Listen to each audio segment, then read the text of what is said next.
Heading on to the questions. So, one of the attendees by the name Homi asked us, what is the difference between remedial teaching and special education? So, I request both of the speakers to take up the questions as they will do. Pardon, Okay. remedial teaching and Special education, the difference between remedial teaching and special education. see remedial. Yeah, Simi. Do you want to tell or should I tell? No, you can say. I'll tell and then you can join. Okay, Okay. actually, remedial education, remedial teaching, and special education. Special education, it's the terminology which it states that something special is given to the children. Special education means special, it is by the special teachers, special equipment, and special classrooms, and in a special school. And overall, it is something very, very special for a special child. So this kind of education is being rendered for special children who are they come under the category of disability.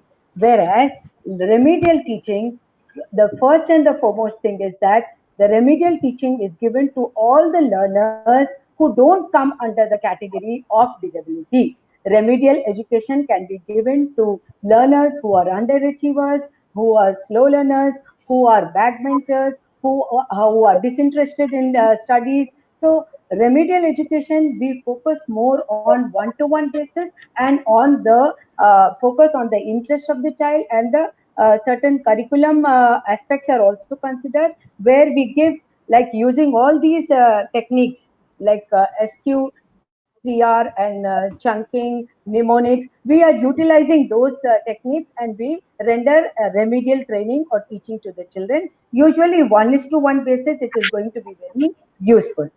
Padma, if you want to add something to this, I you can think do it's it. complete. Well said. Right. Right. Okay. So the next question is Srividya asked us, her child is reluctant to write even after providing clue words. So what should she do? Hello. Padma, Yeah. tell. Okay. If the child is reluctant to write, first what you have to find out is, does he have the ability to write? Does he know the content which he needs to be writing? Did he understand the instruction of the teacher, what is to be done? And if it is just the once the child knows all this, then you can work on the writing aspect of it. Once we are through with all the above three questions, you can give him different modalities for writing. For example, when you are working on, say, alphabetical level, then you can ask him to, suppose you are giving him A or B. If you want him to write A or B, then you can ask him to write it in a bold manner, and then ask him to color on that. You can give a cutout of B and ask him to do spray painting. You can give them a plate and spread, say, powder or sand on it, and then give him sensory input to write A on it with his finger. You can work with colors, doing finger painting. These are the various aspects which will introduce writing to that child. Right. Thank you so much, Padma. Okay. Another question that we are receiving is a lot of teachers are attending the session. They say, with the limited time given, being a teacher, how can they adopt some of the activities to be able to help the slow learners? Because all other activities demand a lot of time. So, if you could suggest some activities for the limited time available with the teachers. Okay. Actually, Can I answer this, Padma? yeah, Yes, yeah. Dr. Okay. Yeah. For this, I think the regular teachers, they have to take, as already mentioned, they have to give extra time to the children, and this extra time can be given after the classes or during the recess period, or some special time allotted for them to learn the activities. And secondly, we, as already mentioned, buddy system, peer support. The slow learners can be paired with the child who is good in studies, so that that child who is good in studies will be helping our slow learner to cope up and learn the skills. So definitely in the classrooms, all the children will not be slow learners. Maximum will be regular learners. So the prevalence rate also says 14%. So in a class, 14 such students might be there in 100 children. So we can utilize the peer system, peer buddy system. So and giving them small activities in small groups will definitely raise the success rate of the children, and even the peers will be able to know how we can help them and what context are they going to be learning the skills.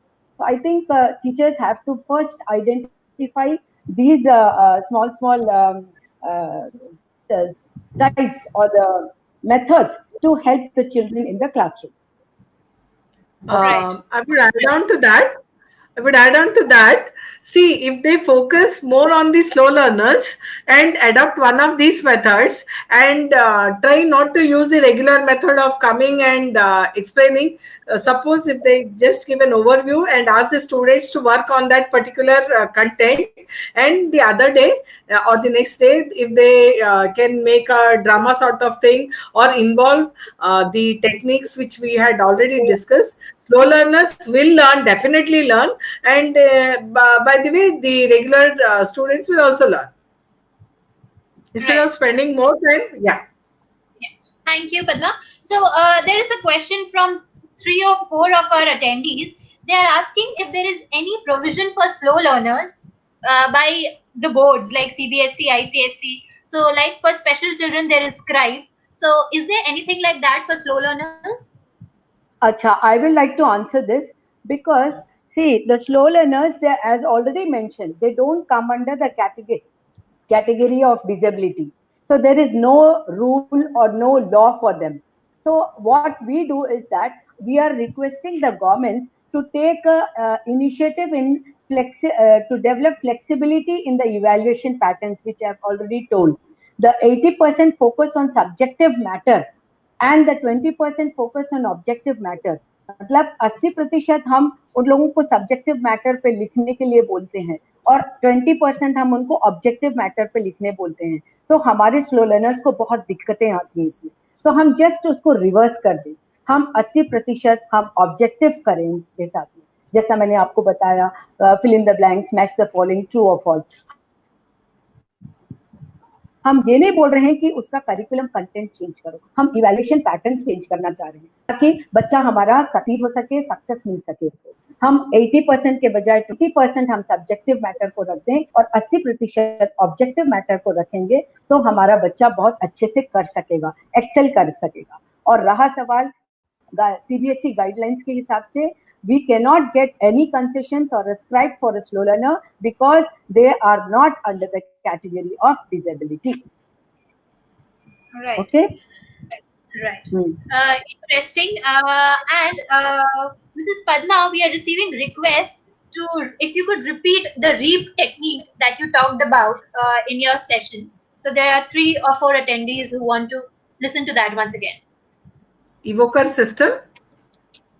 The REAP. Read, encode, annotate, ponder.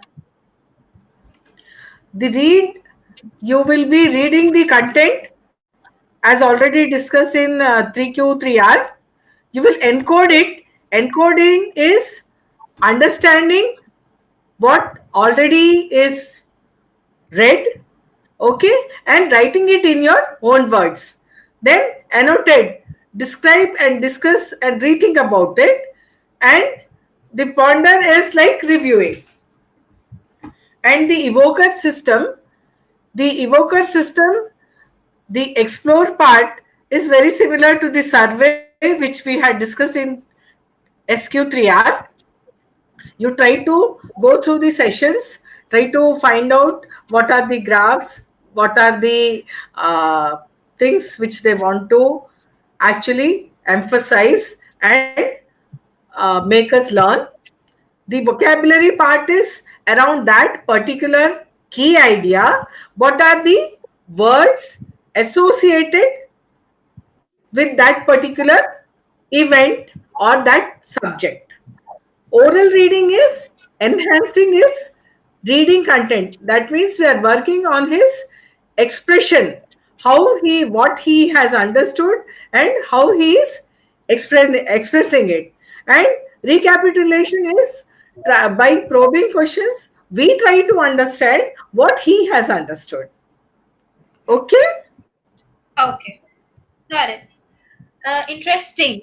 So the next question is from a couple of our attendees. They ask if the child is good in reading, he or she is able to read well, or they perform orally very well, but they're not able to write. So what should be done in that case? Actually, Padma, are you answering or should I take it? No, you can answer. Okay. Supposing what happens for such children, as we said, there is no relationship between what is told, the sound of the words or the phenome or the syllables and the written alphabet. So that there should be a conditioning taking place between B, B. Phonetics has to be taught to the children.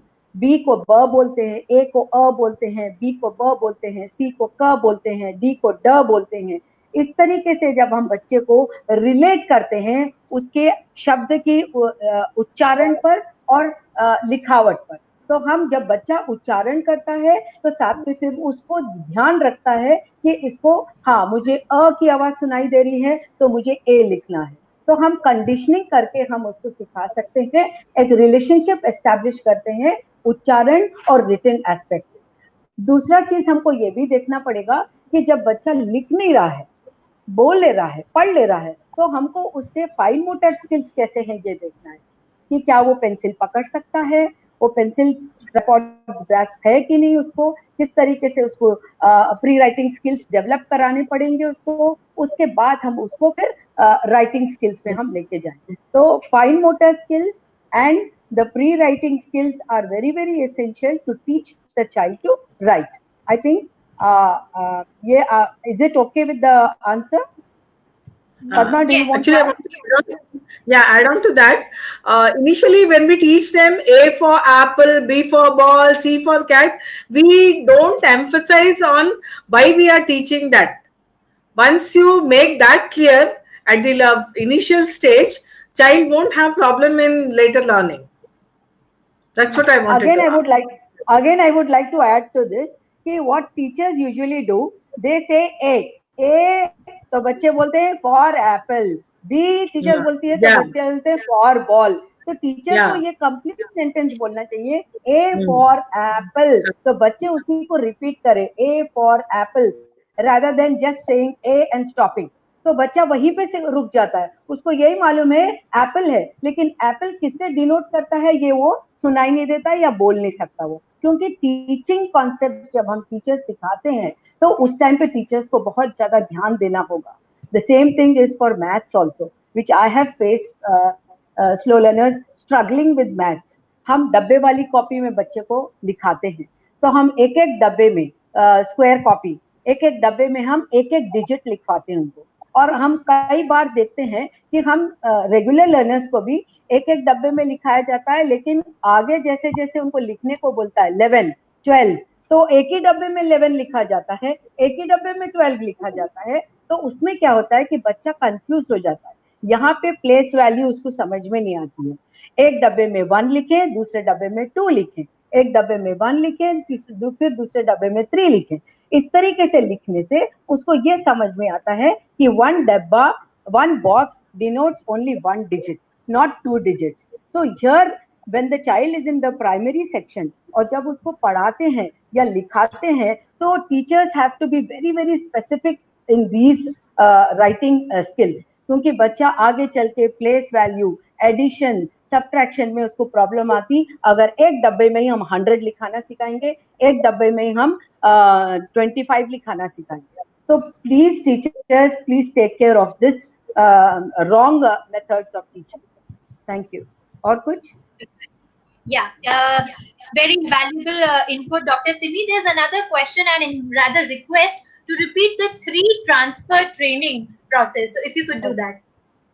Okay, as I said कि हमारे जो slow learners हैं वो जो भी सीखते हैं उसको वो जनरलाइज नहीं कर पाते. जनरलाइज करना मतलब एक सिचुएशन पे, एक परिस्थिति में उसको सीखा और उसको दूसरी परिस्थिति में उसका उपयोग करना. That is generalising from one situation to another situation. अब इसी को हम बोलते हैं ट्रांसफर ऑफ लर्निंग। तो ये 3 प्रकार के ट्रांसफर ऑफ लर्निंग होते हैं, पॉजिटिव ट्रांसफर, नेगेटिव ट्रांसफर और जीरो ट्रांसफर। अब पॉजिटिव ट्रांसफर, जैसे अगर हम बोलें कि अगर मेरे बच्चे को मैं बाईसाइकिल चलाना सिखाऊं या ट्राईसाइकिल चलाना सिखाऊं, तो उसको आगे पॉजिटिवली वो कैसे करेगा, उसको वो लूना या स्कूटर चलाने में उसको यूज करेगा। तो ये पॉजिटिव ट्रांसफर हो रहा है जो उसके लिए हेल्पफुल रहेगा। ये पॉजिटिव ट्रांसफर हम उसको मदद करेगा उसको कि एक सिचुएशन से उस दूसरे सिचुएशन को कैसे ट्रांसफर कर रहा है। देन दूसरा आया नेगेटिव ट्रांसफर। नेगेटिव ट्रांसफर में क्या होता है, एक सिचुएशन दूसरे सिचुएशन को कोई प्रभाव नहीं डालता है, उसमें कोई नेगेटिविटी मतलब प्रभाव कई बार डाल भी सकता है, कई बार नहीं भी डाल सकता है। जैसे हमारा ये साल, अब बच्चा, हम भी एक्चुअली यूज टू हो जाते हैं 2020 लिखने में आदी हो गए हम, और जनवरी जब आता है और 2021 लिखना पड़ता है तो हम में भी ये प्रॉब्लम आती है, क्योंकि नेगेटिव ट्रांसफर हो रहा है, हम 2020 जनवरी लिख देते। तो यहाँ पे हम अपने आप को रेक्टिफाई करते हैं, लेकिन बच्चों को ये अलर्ट करना पड़ेगा कि no, now it is 2021, 2020 is gone. तो ये नेगेटिव ट्रांसफर होता है जहां पर वो बाधा डाल सकता है, और पहले वाले में पॉजिटिव ट्रांसफर में वो हेल्प कर रहा है उसको आगे बढ़ने के लिए। और तीसरा ट्रांसफर है जीरो ट्रांसफर। जीरो ट्रांसफर मतलब एक सिचुएशन दूसरे सिचुएशन से बिल्कुल तालमेल नहीं रखता है। अगर बच्चे को हम फायरलेस कुकिंग सिखाना चाह रहे हैं, जैसे ब्रेड जैम लगाना है या नहीं तो पोहा या भेल बनाना है, तो इस तरीके का अगर सलाद डेकोरेशन करना है, तो ये लर्निंग उसके पेंटिंग ड्राइंग में कोई बाधा नहीं पहुंचाती, तो ये जीरो ट्रांसफर है। तो अक्सर हमारे बच्चे जनरलाइज नहीं कर पाते हैं कि पॉजिटिव ट्रांसफर कैसे करें, नेगेटिव ट्रांसफर से कैसे बचे, और जीरो ट्रांसफर से कैसे उन लोगों को इफेक्ट नहीं होना चाहिए। तो ये पार्ट हमारे स्लो लर्नर्स को सिखाना बहुत जरूरी होता है। Okay, Indeed. Dr. Simi, we are receiving some requests. If you could repeat the same answer in English briefly, that would be really great. okay. There are 3 types of transfers, that is positive transfer, negative transfer and zero transfer. There are certain behaviors when the child is learning in one situation, they have to be transferred or utilized in other situations. When the child is using a positive transfer, like supposing I gave the example of when the child is able to ride a bicycle or a tricycle, he will in turn in later years will be, this learning is going to be helpful when he is able to ride a bike or a two-wheeler, because this riding of a bicycle or a tricycle has helped him to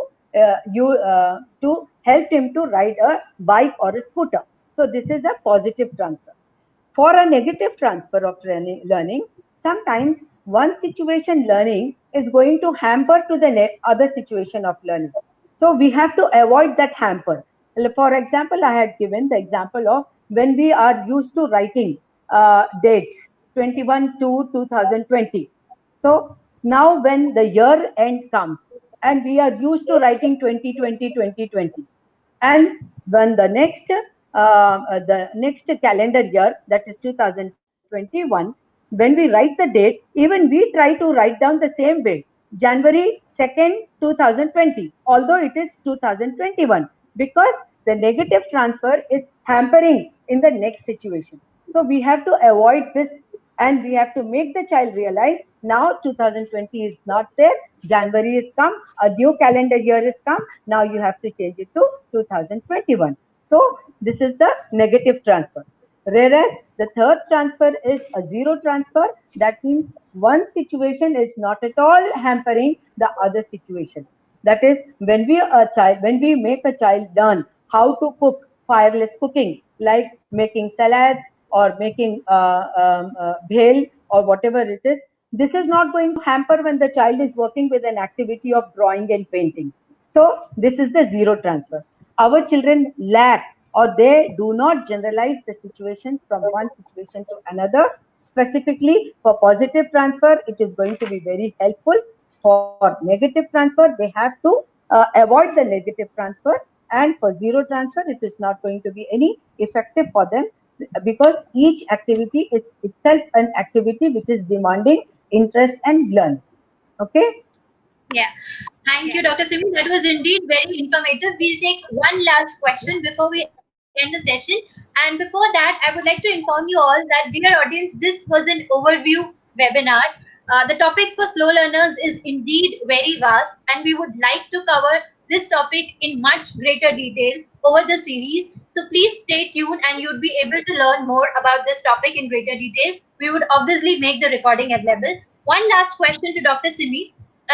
People are asking how can we help slow learners during this COVID situation, or if online portals can be of help to slow learners, especially during this situation.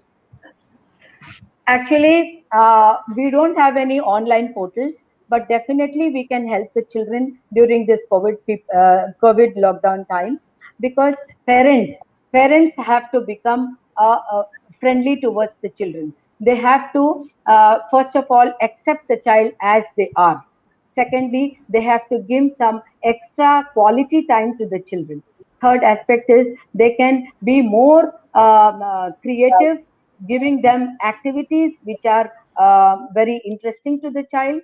And these activities can be related to the curriculum subjects also, but it can be in the form of pictures, stories, drama, or anything of that side which is going to make sustain the interest of the children. And fourth and very important point is that the parents should always reinforce the child for the good behaviors, because once we reinforce the good behaviors in the children tend to repeat those good behaviors, and we can definitely help the children to cope up and bring them to the level of to their ability level. We can enhance their learning potentials by giving them more activities, and the siblings and the other family members can also be helpful to our slow learners during this COVID time, because if each one of us takes responsibility of helping our slow learners, so that will be a very good perspective, and we can definitely, our children will feel accepted,